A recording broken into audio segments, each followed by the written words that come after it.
Good morning, everybody. It's Martin Mazza with the Mazza team. I am here again today with Joseph Trombetta from the Titan Mortgage Group in Stony Creek. Joe, good morning. Good morning, Martin. How you doing? On a wet Sunday morning. Yeah, and it was about 2 weeks ago that you and I chatted for the first time. It was Easter weekend. Lots has changed since then. We're going to talk a bit about that, and I am going to put you on the spot. But you know, I love your opinion and your insight on topics. And so the first thing that I wanted to talk about today is the financial aid measures that have been put in place from the government. And there's lots of them that have come down. Of course, the expedited employment insurance. We've got worker assistance with pay.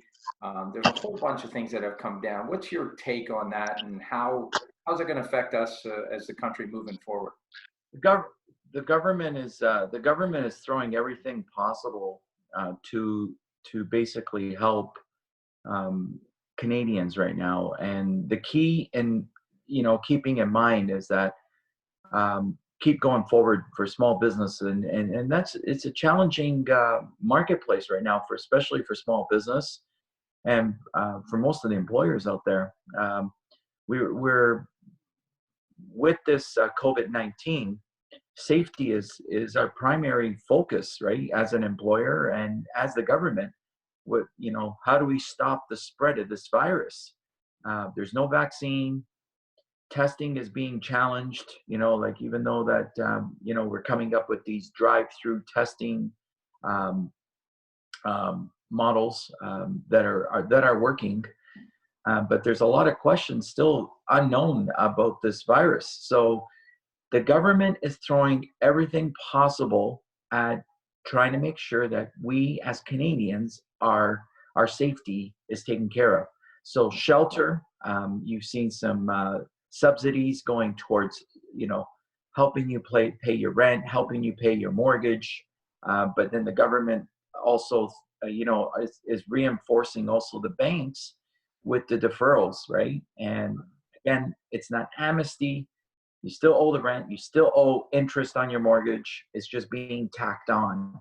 A quick example of that while you're on that topic, because I still don't think a lot of people understand.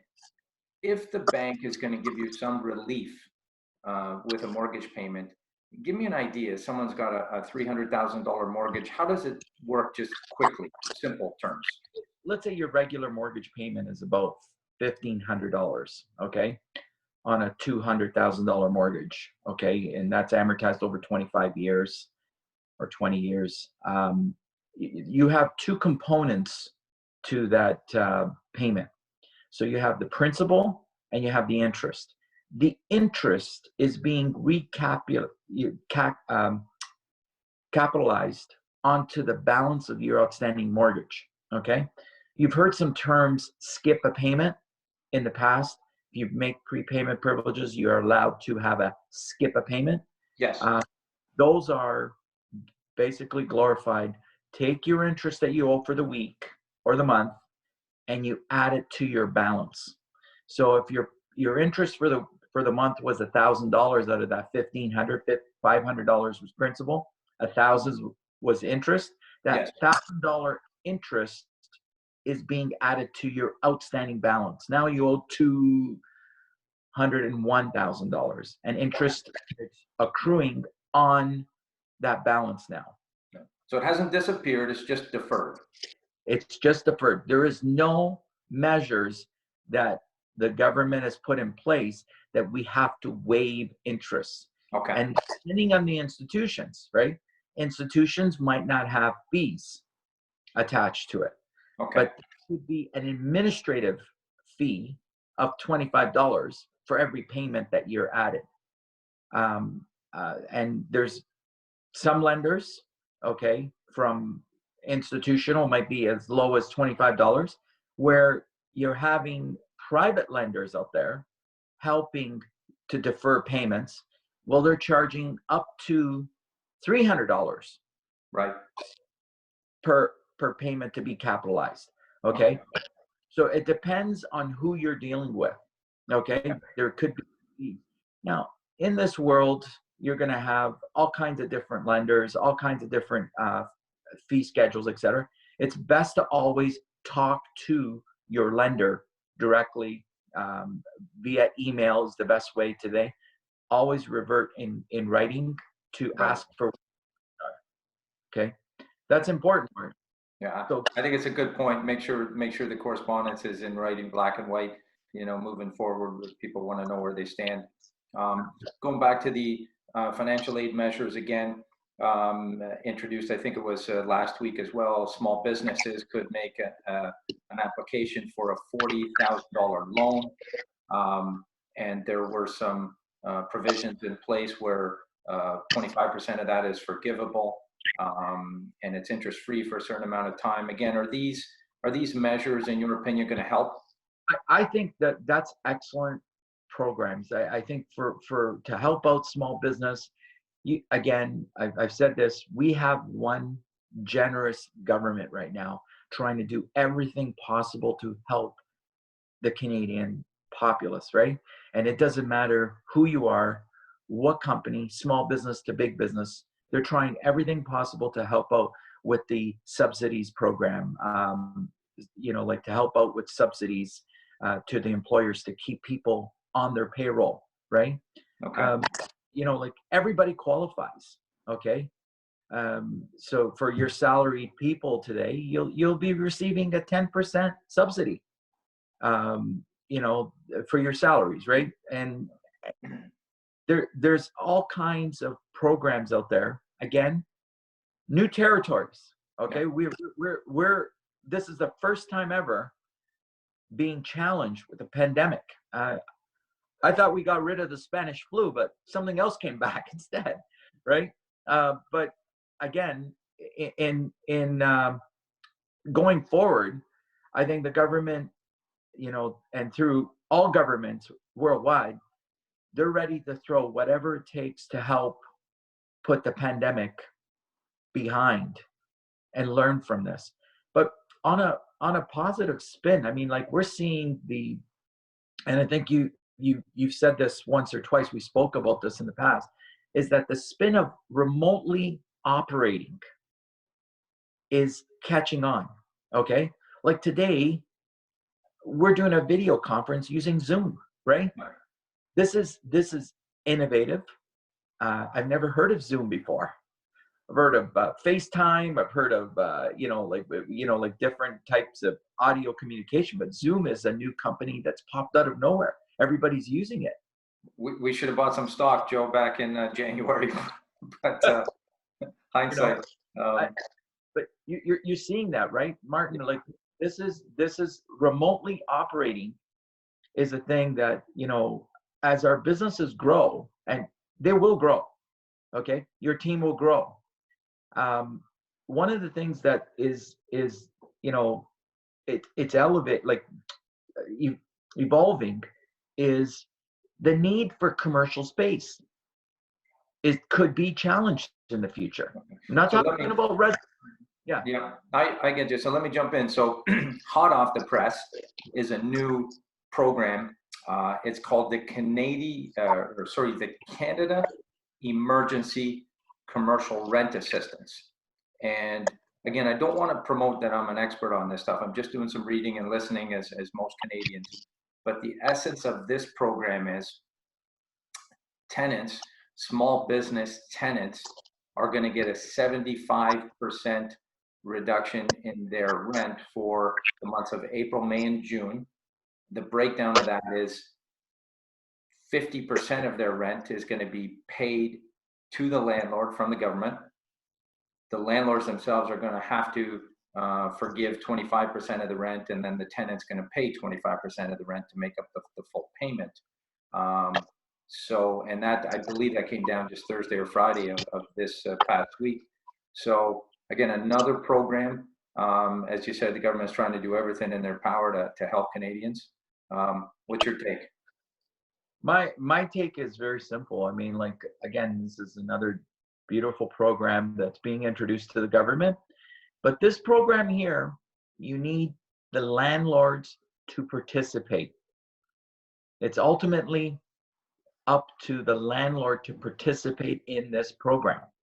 So, for example, if you have a property, it's a hot property, and you have current leases in place that are paying far less than the going rates, the landlord does not have to participate in this program. Okay.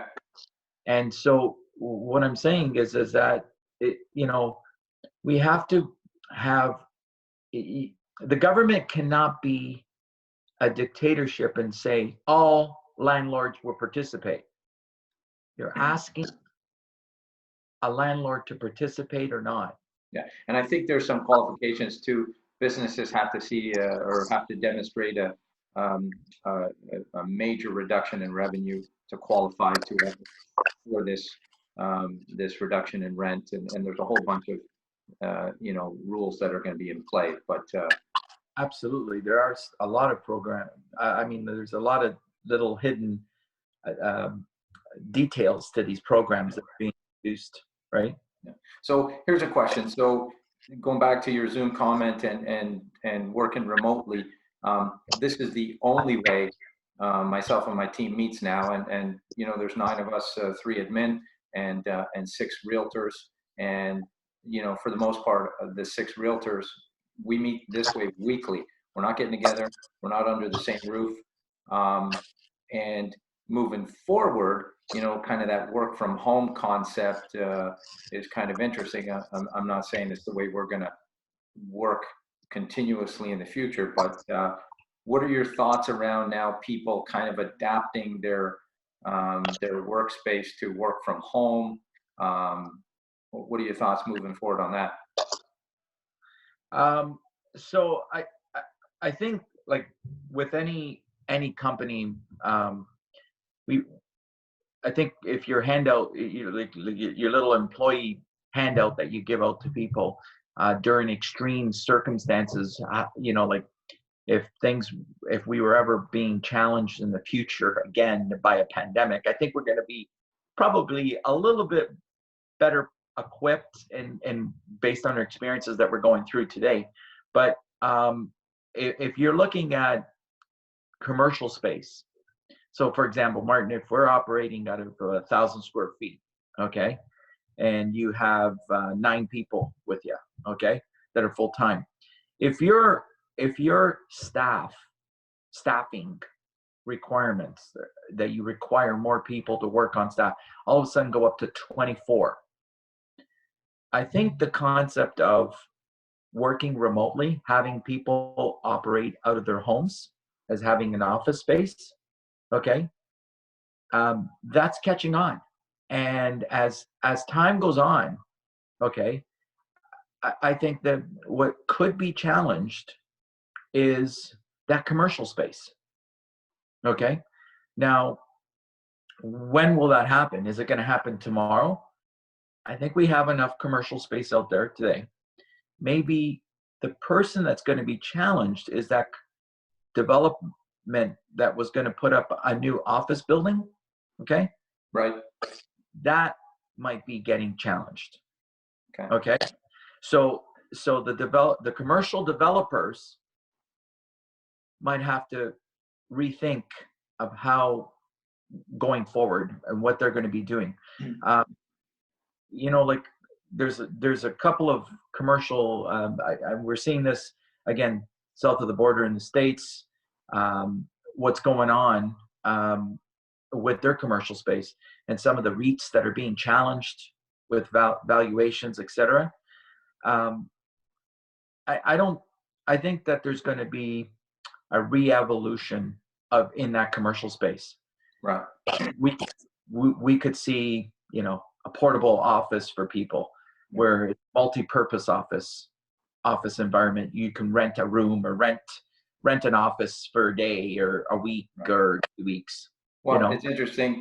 Roy LePage set up a satellite office on the service road in Stony Creek to service any agents, coming through that area. Nobody's got a designated desk, but there are workstations and a boardroom, a closing room, etc. But yeah, it's interesting. What you just said has even happened in some cases already with small businesses. But I'll say this much, and you talk about the evolution of commercial space. Look at how residential space has evolved over the years too. You take, just as an example, you go down at the end of Green Road there, you've got the Bayliner, Shoreliner, wonderful buildings, really well maintained. They're a little bit older stock, 1970s, and your average unit in there is 11 or 1,200 square feet. Now you go right beside it into the new development that went up, and there's a new building that will be put up. Those units are probably going to average around 700 square feet, maybe 800 square feet, so considerably less square footage in an attempt to lower condo fees and make the building a little more efficient. But it's also showing that, you know, people need less, you know, to live. So there's been an evolution in condo buildings. So interesting that you bring up the evolution of commercial space moving forward, and we'll see how that plays out. The need for condos and residential space is not going away, Martin. Yeah, it's something that's going to be intensified, where people are going to want to work out of their you know, 1-bedroom condo with a den per se. Yeah, that could be the future where the market is going. Yeah, interesting. Joe, we're gonna wrap up. Just you know, I'm always interested in knowing what you're doing these days, what people are doing for fun, for excitement. You know, we're honking down and not seeing people socially. So, anything new and exciting going on in your life? Yeah, well, you know, that Matthew just finished school this year, and he's graduated now, like finished his program. Honor student, my youngest. Excellent. And every child that my children, when they graduate, they always get a gift. So Matthew wanted a dog, so we got a new pet that was just added to our family. We have 3 dogs now. 3 dogs. So we have Sargente, the oldest, which is a Rottweiler. The second is Titus. Thomas's dog is a Rottweiler also, and a big boy. And then the youngest is Jax. That's the name, Jax. It is a King German Shepherd. Wow. Beautiful dog. And nice. Yeah, so that's our exciting news in the last 2 weeks. What are we doing as a family? We eat together, you know, a lot more time. The one thing that, as you know, we have a lot of room here. We get to spend a lot more time with our grandchildren right now. Nice. Which is a beautiful thing, you know. Nice, man. Good for you. Good for you. Mark, again, for inviting me this week. Yeah. And as always, brother, have yourself a blessed Sunday. Yeah, you too, Joe. Thank you for joining in today, and we will hope to do this again soon. Sounds good, Martin. All right. Thank you. Good information. Have a good one.